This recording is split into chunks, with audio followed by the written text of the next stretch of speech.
hương lâm hành và chỉ đăng hành gửi chi sâu trong hành và chỉ nơi đăng hành lưu gốc cứ đây chỉ số và chỉ đăng hành cha hương itu mỗi mang đăng hành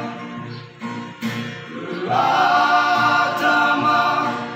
hãy đến yêu hương một năm hương